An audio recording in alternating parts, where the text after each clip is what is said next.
Hi,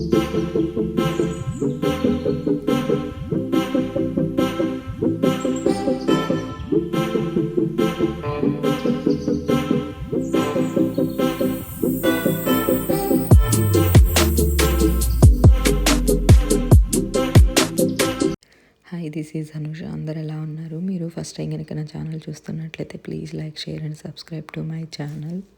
నేను ఈరోజు స్పైసీగా కోడిగుడ్డు వెల్లుల్లి కారం ఎలా తయారు చేయాలో చేసి చూపిస్తాను. దానికోసం మనము మిక్సీ జార్లోకి కొంచెం కారం తీసుకొని అందులోకి కొంచెం జీలకర్ర అండ్ కొంచెం గార్లిక్ అంటే ఒక పెద్ద సైజువి ఒక 1 గార్లిక్ తీసుకోండి. ఎందుకంటే ఇది మనకి వెల్లుల్లి కారం కదా, అందుకోసము కొంచెం కారం వేసేసుకొని చక్కగా గ్రైండ్ చేసుకోండి. తర్వాత వేరే ఒక ప్యాన్ పెట్టేసుకొని అందులో ఆయిల్ వేసుకొని పోపు దినుసులన్నీ వేసేసుకొని అవి కొంచెం ఫ్రై అయిపోయిన తర్వాత ఇందులోకి మనం కొంచెము ఆనియన్ వేసేసుకొని లైట్గా ఫ్రై చేసేసుకోవాలి. కరివేపాకు కూడా వేసుకోండి, ఫ్లేవర్ బాగుంటుంది. ఇవన్నీ వేసి మనం కొంచెం బాగా ఆల్మోస్ట్ ఆనియన్ అంతా బ్రౌన్ కలర్గా కుక్ అయ్యేదాకా ఫ్రై చేసేసుకోవాలి. మీకు ఎప్పుడైనా నోటికి కారంగా కొంచెం తినాలనిపిస్తుంటుంది కదా అప్పుడప్పుడు స్పైసీగా, అలాంటప్పుడు ఈ కర్రీ అనేది మనకి చాలా పర్ఫెక్ట్. ఇంకా దాంట్లోకి కొంచెం పసుపు కూడా వేసుకొని చక్కగా ఫ్రై చేసేసుకోండి. మనం ఇందులోకి ఫస్ట్లో మళ్ళీ సాల్ట్ కానీ వేసేసుకున్నాం అనుకోండి, కొంచెం ఆనియన్ తొందరగా కుక్ అవుతుంది. సాల్ట్ అనేది మీరు చూసి వేసుకోండి. మనము ఆల్రెడీ కారంలో కూడా గ్రైండ్ చేసేటప్పుడు సాల్ట్ వేసుకొని ఉన్నాం కాబట్టి ఇక్కడ సాల్ట్ చెక్ చేసేసుకొని కొంచెం తక్కువే వేసుకోండి. కావాలంటే లాస్ట్లో అయినా యాడ్ చేసుకోవచ్చు కదా సాల్ట్. కానీ కారంగా నోటికి అసలు చాలా అంటే చాలా బాగుంటుంది. ఇలాగా మనకి చక్కగా ఆనియన్స్ అన్నీ పచ్చి వాసన పోయి కొంచెం బ్రౌన్ కలర్ వచ్చేదాకా ఫ్రై చేసుకొని ఈ ఆనియన్ మొత్తము మనము ఇలాగా ప్యాన్కి ఎడ్జెస్లోకి స్ప్రెడ్ చేసేసుకోవాలి.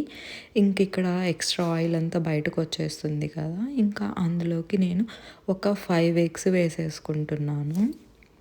కర్రీ క్వాంటిటీని బట్టి ఎగ్స్ యాడ్ చేసేసుకోవచ్చు. నేనైతే ఇక్కడ ఒక 5 ఎగ్స్ తీసేసుకున్నాను. ఇంకా నాకు 5 ఎగ్స్ సరిపోతాయనేసి. ఇంకా మీరు ఆ ఎగ్గును మొత్తము ఒకటేసారి మనము మిక్స్ చేసేసేయకూడదు. మళ్ళీ ఒకటేసారి అంతా మిక్స్ చేసేసామంటే మనకి ఎగ్గులోకి వెళ్ళి ఆనియన్లోకి స్ప్రెడ్ అయిపోతుంది. అప్పుడు మనకు అది ఎగ్గు పొరుట్లాగా అనిపోతుంది కానీ ఎగ్గు వెల్లుల్లి కారం అవ్వదు. అందుకోసము జస్ట్ మిడిల్లోనే ఎగ్స్ అన్నీ కొంచెం స్మాష్ చేసేసినట్టుగా చేసేసి లిడ్ పెట్టి కొంచెం లో టు మీడియం ఫ్లేమ్లో మీకు ఆ ఎగ్ అంతా బాయిల్ అయ్యేదాకా కుక్ చేసేసుకోండి. ఇలా మీకు కొంచెం కష్టం అనిపించింది అనుకోండి, సపరేట్గా వేరే ప్యాన్లో ఫస్ట్ మనం కొంచెం ఆయిల్ వేసేసుకొని ఎగ్స్ వేసేసుకొని మనము జస్ట్ ఎగ్ మాత్రమే కొంచెం సాల్ట్ కారం వేసేసుకొని లైట్గా ఫ్రై చేసేసుకున్నా కూడా మనకి సరిపోతుంది. ఇంక ఇక్కడ మొత్తం నాకు ఇంకా కుక్ అవ్వలేదు, చెక్ చేసుకుంటున్నాను. మొత్తం ఓన్లీ ఎగ్ మాత్రం మనకి సపరేట్ అయ్యేదాకా కుక్ చేసేసుకోవాలి. ఇంకా మనకు కొంచెం ఎగ్ అనేది కొంచెం క్రిస్పీగా కూడా ఫ్రై చేసేసుకోవాలి మనము. ఇప్పుడు ఇంకా ఆల్మోస్ట్ నాకు ఇక్కడ కొంచెమే ఎగ్గులోకి ఆనియన్స్ వచ్చేసాయి, బట్ ఆల్మోస్ట్ ఇంకా ఎగ్ కూడా బాగా కుక్ అయిపోయిన తర్వాత నేను ఇంకా ఆనియన్స్ని కూడా ఎగ్గులోకి మిక్స్ చేసేస్తున్నాను. మనకి ఇప్పుడు కొంచెం సేపు ఫ్రై చేసుకున్నామంటే ఆ ఎగ్ కొంచెం క్రిస్పీగా తయారవుతుంది మనకి. లేదంటే సాఫ్ట్గా అయిపోకుండా కొంచెం క్రిస్పీగా మనము ఫ్రై చేసేసుకోవాలి. చూసారు కదా ఎగ్గులు మనకి మరి స్మాల్గా అవ్వకుండా కొంచెం పీసెస్ లాగా ఉన్నాయి. అలా పీసెస్ లాగా ఉంటే మనకి తినేటప్పుడు నోటికి కొంచెం క్రంచీగా చాలా బాగుంటుంది. నేను ఇంకా అందుకోసము అలా కొంచెం పెద్ద పీసెస్లా ఉండేటట్టు చూసుకున్నాను. ఇంకా ఎగ్ అక్కడ కొంచెం ఫ్రై అయిపోయిన తర్వాత మనం ముందుగా గ్రైండ్ చేసి పెట్టేసుకున్నాం కదా ఈ వెల్లుల్లి కారము, ఆ కారం కూడా వేసేసుకొని మనము ఆ ఎగ్గులోకి చక్కగా మిక్స్ అయ్యేటట్టు స్మాష్ చేసేసుకోవాలి, కలిపేసుకోవాలి. మీరు మిక్స్ చేసుకునేటప్పుడు కొంచెం కేర్ఫుల్గా మిక్స్ చేసేసుకోండి, లేదంటే మనకి ఎగ్ అంతా మరీ పొడిగా అయిపోతుంది కదా, అందుకోసము కొంచెం టైం పడుతుంది మనకి ఆ వెల్లుల్లి కారం మొత్తము ఎగ్లోకి మిక్స్ అవ్వడానికి. అలాగా స్లోగా కొంచెం లోలో పెట్టేసుకొని గ్యాస్ ఫ్లేము మీరు అలాగ మొత్తం మిక్స్ చేసేసుకోండి. ఇక్కడ నాకు ఇంకా ఆల్మోస్ట్ మిక్స్ అయిపోతుంది. దీంట్లోకి కొంచెం కారము అండ్ కొంచెం ఎక్కువే ఉంటుంది, మనకి స్పైసీగా ఉంటుంది కదా, అందుకోసము ఆయిల్ వేసుకునే వాళ్ళు ఇంకా కొంచెం వేసుకోవచ్చు. నాకు ఇక్కడ ఆయిల్ తక్కువే ఉంది చూడండి, కొంచెం డ్రైగా కూడా ఉంది. అదే మనం ఆయిల్ కొంచెం బాగా ఎక్కువ వేసుకున్నాం అనుకోండి కొంచెం ముద్దగా ఉంటుంది. ఇలా ఎగ్గులోకి మనం ఆ కారం మొత్తం మిక్స్ అయిపోయిన తర్వాత అందులోకి మనము కొత్తిమీర వేసేసుకొని వేడి వేడి అన్నంలో కానీ తిన్నామంటే అసలు సూపర్ టేస్టీగా ఉంటుంది. ఎప్పుడు ఒకేలా కాకుండా కొంచెం డిఫరెంట్గా ట్రై చేయండి. ఇప్పుడు ఇంకొక కర్రీ చేసి చూపిస్తాను చూడండి. నేను ఈరోజు ఎగ్ ఆమ్లెట్ తోటి మనకి మసాలా కర్రీ ఎలా తయారు చేయాలో చేసి చూపిస్తాను. నిజంగా చాలా బాగుంటుంది. మనకి జస్ట్ రెస్టారెంట్ స్టైల్లో ఉంది ఆ ఫ్లేవర్స్ అనేవి, కానీ చాలా అంటే చాలా బాగుంది. తప్పకుండా ట్రై చేయండి. రెసిపీ కనుక నచ్చినట్లయితే please like, share and subscribe to my channel. ఇంకా దానికోసము మనము ఫస్ట్ ఆమ్లెట్స్ వేసేసుకోవాలి. ఇంకా ఒక ప్యాన్ పెట్టుకొని అందులో కొంచెం ఆయిల్ వేసేసుకొని అది హీట్ అయిపోయాక ఇలా హోల్ ఎగ్ వేసేసుకొని ఒక 2 ఎగ్స్ ఒకటేసారి ఆమ్లెట్ లాగా వేసేసుకోవాలి. అది కొంచెం మొత్తము చక్కగా స్ప్రెడ్ చేసేసుకోవాలి మొత్తము. అది స్ప్రెడ్ చేసేసుకొని మనము ఫోర్క్ తోటి ఆ యోక్ని కొంచెం అలా స్మాష్ చేసినామంటే మనకి స్ప్రెడ్ అయిపోతుంది. ఇంకా అలా కొంచెము బాయిల్ అయిన తర్వాత పైన కొంచెం లైట్గా salt and red chilli powder మనము 2 యాడ్ చేసేసుకోవాలి.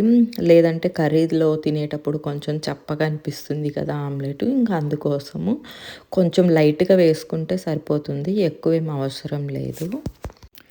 అలా కొంచెము స్ప్రింకిల్ చేసేసుకున్న తర్వాత సాల్టు, కారము మనము అది కొంచెము బాయిల్ అయిపోయిన తర్వాత మనము 2 సైడ్స్‌కి టర్న్ చేసేసుకోవాలి. మనకి సెకండ్ టైప్ కూడా అటు సైడ్ కూడా బాగా బాయిల్ అయిపోయిన తర్వాత మనము దాన్ని తీసుకొని వేరే ప్లేట్లోకి సర్వ్ చేసేసుకోవాలి. ఇంకా ఇది బాయిల్ అయిపోయిన తర్వాత నేను ఇంకా నెక్స్ట్ వేరే ఎగ్ తోటి కూడా వేసేసుకోవాలి. మీరు క్వాంటిటీ మీకు ఎంత క్వాంటిటీ కావాలో అన్ని ఆమ్లెట్స్ వేసేసుకోవచ్చు. నేను జస్ట్ ఒక 3 మెంబర్స్కేననేసి నేను ఒక 3 ఎగ్స్ అలా తీసుకున్నాను. మీరు ఎక్కువ కర్రీ చేయాలనుకుంటే ఇంకొంచెం ఎక్కువ ఎగ్స్ తీసుకోవచ్చు. నేను ఇంకొక ఎగ్ తీసేసుకొని దాన్ని కూడా సేమ్ ఫస్ట్ ఎగ్ లాగే మనం బాగా స్ప్రెడ్ చేసేసుకొని ఆమ్లెట్ లాగే పైన కొంచెం salt and red chilli powder కొంచెం స్ప్రింకిల్ చేసేసుకొని ఇది 2 సైడ్స్ చక్కగా ఫ్రై చేసేసుకోవాలి. ఇప్పుడు ఇంకా ఈ ఫ్రై అయిపోయినవన్నీ మనము ప్లేట్లోకి పెట్టేసుకొని తర్వాత పీసెస్ కట్ చేసుకుందాం కొంచెం చల్లగా అయిపోయాక. ఇంకా తర్వాత సేమ్ ప్యాన్లో నేను కొంచెం ఆయిల్ వేసేసి అందులో కొంచెం పోపు దినుసులు అవి కొంచెం ఫ్రై అయిపోయిన వెంటనే కొంచెం కర్రీ లీవ్స్ అండ్ కొంచెము గ్రీన్ చిల్లీ వేసాను. ఇంకా రెడ్ చిల్లీ కొంచెం కర్రీ లీవ్స్ అవి కొంచెం ఫ్రై అయిపోయిన తర్వాత ఒక పెద్ద సైజు ఆనియను సన్నగా స్లైసెస్ లాగా సన్నగా కట్ చేసేసుకొని అవి లైట్ గోల్డెన్ కలర్ వచ్చే వరకు ఫ్రై చేసేసుకోవాలి.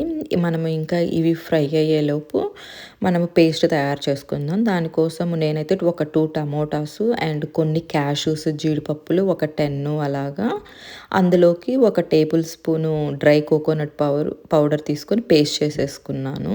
మీకు కావాలంటే అందులో గసగసాలు కూడా వేసుకోవచ్చు. ఇంక ఇక్కడ ఆనియన్స్ కొంచెం ఫ్రై అయిపోయాక నేను కొంచెము జింజర్ గార్లిక్ పేస్ట్ అండ్ కొంచెం పసుపు వేసేసుకొని ఇంకా లైట్గా అవి ఫ్రై చేసేసుకుంటున్నాను. మనకి ఆనియన్స్ ఆల్మోస్ట్ కొంచెము బ్రౌన్ కలర్ వచ్చేదాకా ఫ్రై చేసేసుకోవాలి. కొంచెం ఇలాగా ఫ్రై అయిపోయిన తర్వాత అందులోకి మనం ముందుగా ప్రిపేర్ చేసి పెట్టేసుకున్నాం కదా టమోటా పేస్టు, ఇంకా అది కూడా వేసేసుకొని చక్కగా మిక్స్ చేసేసుకోవాలి మనము.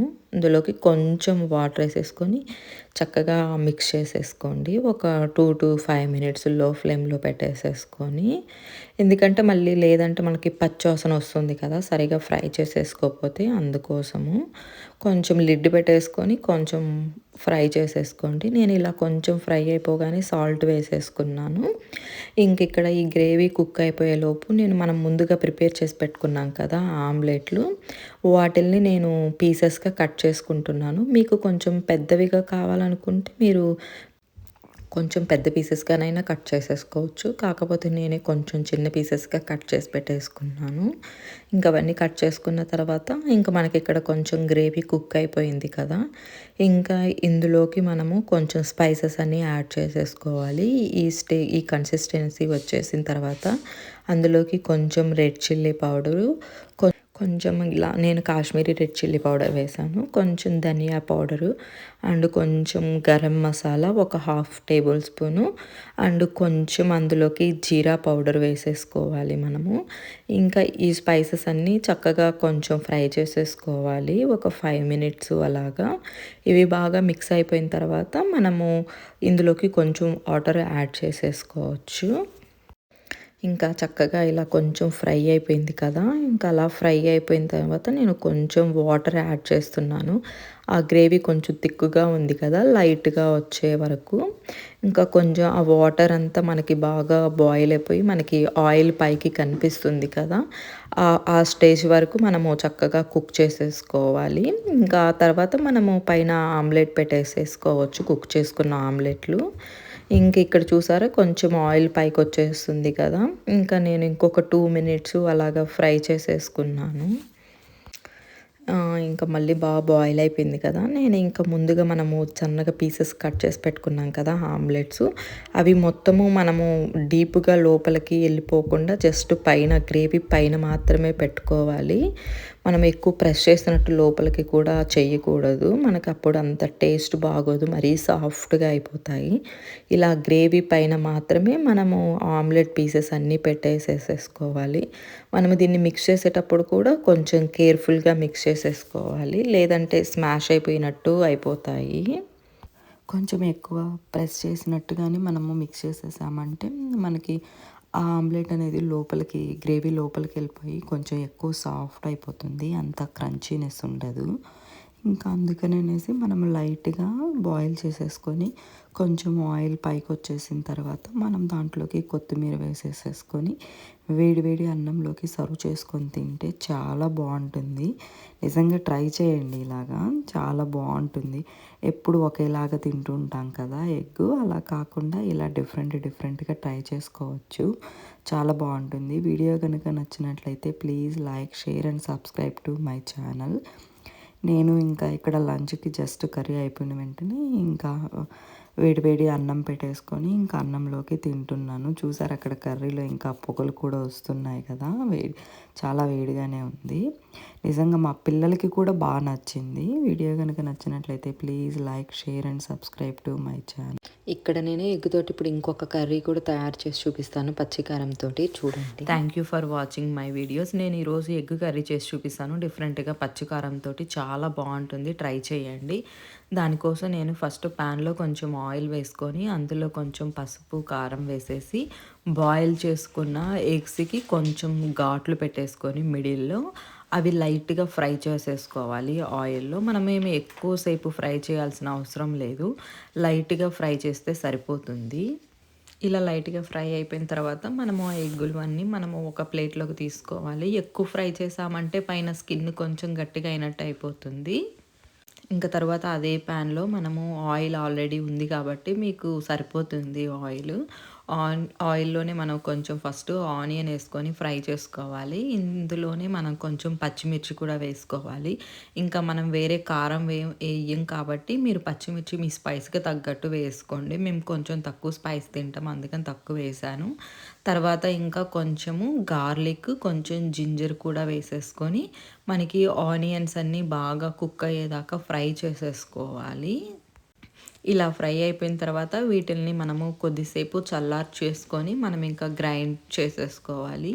ఆ గ్రైండ్ చేసుకునేటప్పుడు ఇంకా ఇవన్నీ తీసేసుకొని అందులోకి కొంచెము కొత్తిమీర తీసుకొని కొంచెం వాటర్ వేసి గ్రైండ్ చేసుకుంటే సరిపోతుంది.